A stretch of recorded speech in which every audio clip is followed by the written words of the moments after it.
Welcome to The Explainer. Today, we're diving deep into the world of one of the most influential and frankly secretive architects of our AI future, the former CEO of Google, Eric Schmidt.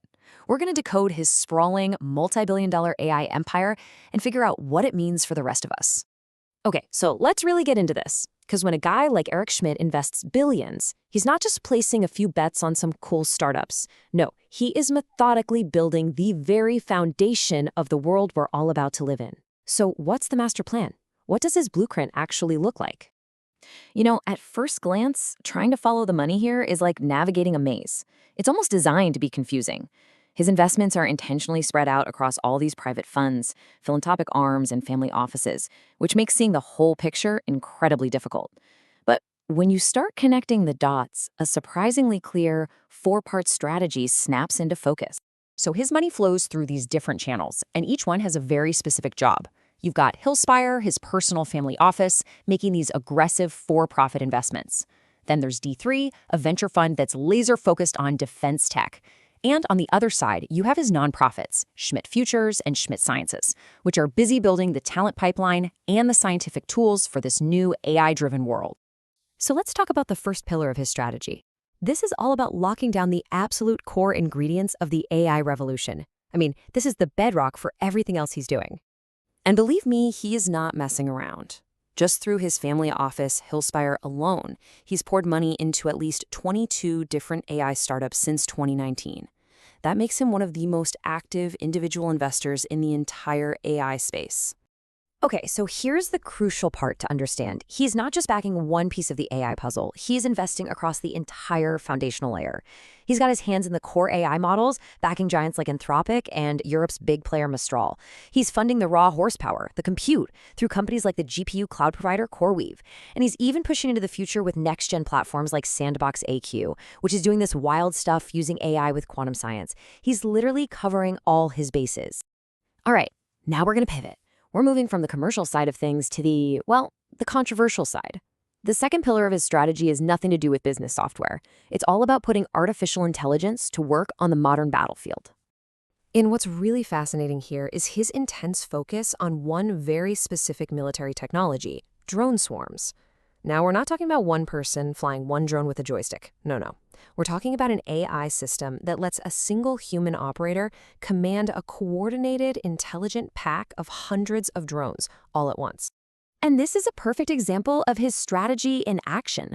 Through that defense-focused fund, D3, he's backing a Ukrainian company called Swarmer. Their AI platform, Styx, isn't some theoretical project. It is actively being used right now in the war in Ukraine, giving operators the power to unleash these autonomous drone swarms in real combat zones. But his vision goes way beyond just corporate profits and military tech. The third pillar is about completely rewiring scientific discovery itself by building the data infrastructure that's going to power AI-driven breakthroughs for decades. And he's attacking this from two sides.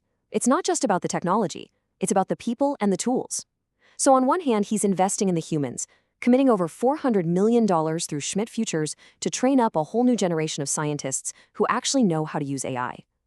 And at the exact same time, he's building the tools they're going to need, like a private space telescope specifically designed to generate these massive data sets that will feed the next wave of AI discoveries. And that brings us to the final, and maybe the most genius piece of this entire puzzle. See, it's not enough to just build the technology, you also have to help write the rules of the game. Okay, check out the incredible synergy here. On one hand, you have Schmidt, the policymaker. He's serving on these powerful government commissions, advising the US government on its national agenda for AI safety and regulation. He is literally helping to write the new rulebook.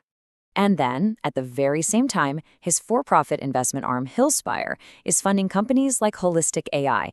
And what do they sell? They sell the compliance and risk management tools that businesses are going to need to follow the new rules he's helping to create. It's an absolutely perfect feedback loop. So when you just zoom out and look at the whole thing, the blueprint becomes crystal clear. This is not a random portfolio of investments. It's a complete four-layer stack. He's building the foundation with the models and the compute power. He's driving the application layer in defense and industry. He's creating the infrastructure for science. And he's shaping the governance that's going to oversee the whole shebang. It's an end-to-end strategy. So here's the real takeaway. Eric Schmidt isn't just trying to pick the winning horse in the AI race. He is building the entire racetrack, he's training the jockeys, he's manufacturing the horses, and he's co-writing the rulebook. This is a fully vertically integrated plan to build an AI-powered world from the ground up. And that leaves us with one final and pretty heavy question. When one person's vision so thoroughly and so strategically shapes the technological foundations of our future, from science to war to business, what does that immense concentration of power and responsibility actually mean for the rest of us?